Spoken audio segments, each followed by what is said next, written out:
A Semana de Arte Moderna de São Paulo em 1922 é de fato um evento muito importante como marco inaugural do modernismo no Brasil.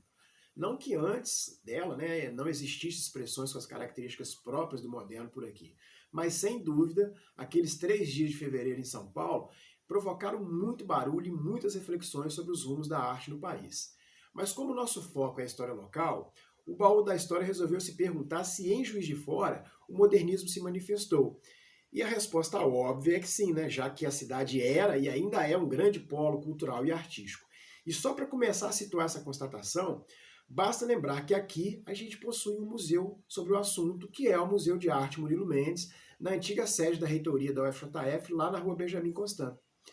E no mesmo ano da famosa Semana Paulista, escritores juiz-foranos liderados por Lage Filho experimentavam com essa nova estética por aqui. O Oswald de Andrade, que é um dos principais expoentes da Semana de 22, considerava Rui Duarte de Almeida Novaes, que assinava com o pseudônimo de Mário Ruiz, o introdutor do modernismo em Minas, em conjunto com Carlos Drummond de Andrade.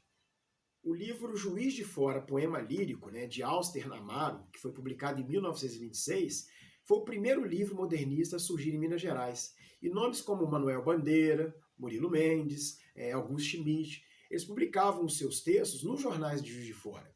Mas como eu disse anteriormente, a Semana de Arte Moderna é considerada como o marco inaugural do modernismo no Brasil. Mas ela continuou se manifestando e se desenvolvendo ao longo das décadas posteriores. Então, nessa primeira fase, que é a chamada fase heróica, a fase da quebra dos padrões artísticos vigentes, o moderno se apresentou na cidade através da literatura. Só que nas décadas posteriores, principalmente a partir de 1950, alguns jovens artistas, como o Dina Rocha e o Carlos Braches, eles acolheram em suas pinturas as transformações que a estética modernista propunha. Então, nas fases seguintes, os pioneiros, que vai aproximadamente de 1930 a 1980, é que uma das formas de expressões do moderno mais impregnou a paisagem da cidade nos seus edifícios, nos seus monumentos e também nos jardins. Então, como para muitos a arquitetura e o urbanismo é o aspecto visual da história, eu vou trazer uma série de imagens nesse vídeo para que você possa situar parte do moderno na cidade num simples passeio por nossas ruas. Mas antes de eu mostrar as imagens desses edifícios e dessas praças da cidade, eu queria trazer algumas curiosidades vinculadas ao modernismo na cidade para que você possa se deliciar. A primeira é que o grande arquiteto juiz-forano Arthur Arcuri, ele procurou a pedido da prefeitura de Juiz de Fora o paisagista Burle Marx, para um projeto para a Praça do Bom Pastor. E aí, em visita à cidade, ele foi levado à represa João Penido. E muito impressionado, ele ventilou a possibilidade de transformar a área numa nova Pampulha, que vocês devem saber é um patrimônio mundial por seu conjunto paisagístico modernista. Então Niemeyer gostou da ideia e esboçou alguns desenhos para o projeto, que foi exposto na Rua Alfred, mas nunca foi realizado. Uma outra curiosidade é que em 1948, o IBGE indicava que existiam na cidade 26 engenheiros e 34 construtores. Só que não existia nenhum arquiteto. Daí que esses engenheiros e construtores, eles interessados na arquitetura moderna, mas sem uma formação específica, eles se permitiam uma inserção na área de uma forma muito particular e também espontânea. Então tem algumas pessoas que indicam que parte da arquitetura moderna da cidade tem uma característica ou um caráter bem regional. E a última curiosidade é que um dos principais nomes da arquitetura moderna em Juiz de Fora, o Dr. Arthur Arcuri, ele não se graduou em arquitetura, mas sim em engenharia civil.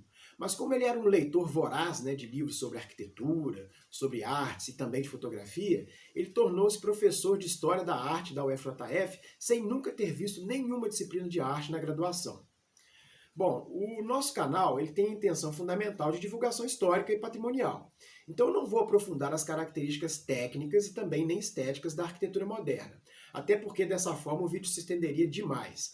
Mas eu vou apresentar algumas imagens de edifícios da nossa cidade que você talvez não soubesse que são exemplares do moderno em Juiz de Fora.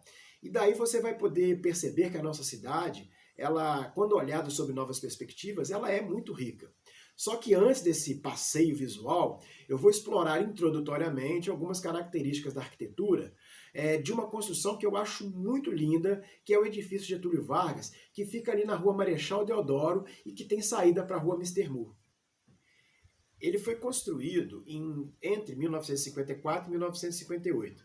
E ele já traz de início uma marca do moderno, que é uma certa geometrização, né, já que ele foi construído com 2 prismas quadrangulares verticais e paralelos, né, ligados por um bloco de acesso que dá a ele uma forma de H. E em sua fachada para a Rua Marechal, ele tem módulos quadrangulares que vão sendo divididos por lâminas que parecem colunas aparentes, e os arquitetos modernos usavam muito o recurso do concreto armado como esqueleto aparente. Agora, lá na fachada para a Rua Mister Mu, ele tem nas janelas dele aqueles chamados brise-soleils, que são aquelas estruturas que parecem persianas verticais, né? E também tem os cobogós, né, que são aqueles tijolos vazados, lá nos seus 2 últimos pavimentos. E aqui você vai ver que esse recurso estilístico do brise-soleil, ele é muito comum em outros prédios do moderno da cidade, como, por exemplo, o Banco do Brasil, lá na Getúlio Vargas, esquina com a Rua Alfred, né? E também no edifício Clube Juiz de Fora, que fica ali na esquina da Rua Alfred com a Rio Branco. Mas o que mais me chama atenção, o que mais me encanta nele, é aquele primeiro bloco de 2 pavimentos na forma de 2 trapézios, bem ali na frente, né? Você vai notar que ele tem o térreo parcialmente livre e sustentado por 2 colunas em forma de V. Então essas colunas, elas são pilares estruturais que são chamadas de pilotis. E os modernos gostavam muito desse recurso, que era de mostrar essa estrutura, enquanto que a arquitetura moderna, a arquitetura anterior, gostava geralmente de escondê-los, né? E esse prédio, ele também me marca muito, porque quando você o observa em conjunto com o prédio dos Correios, você tem a oportunidade clara de perceber 2 estilos arquitetônicos que tiveram uma boa projeção em Juiz de Fora, né, que é a arquitetura moderna do edifício Getúlio Vargas e o Art Deco do prédio dos Correios. Então você vai percebendo a partir disso que a nossa cidade ela tem uma riqueza muito grande. E para quem gosta de saber desses detalhes, eu vou sugerir 2 livros especiais. O primeiro é esse aqui, né, Arquitetura Moderna de Juiz de Fora, do arquiteto Antônio Carlos Duarte, onde eu tomei muitas imagens emprestadas. E o outro é esse aqui, ó, Arquitetura Moderna em Juiz de Fora, a contribuição de Arthur Arcuri, dos também arquitetos Rodrigo Santana e Stella Pugliese. Então vamos passear pelas imagens?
Abraço.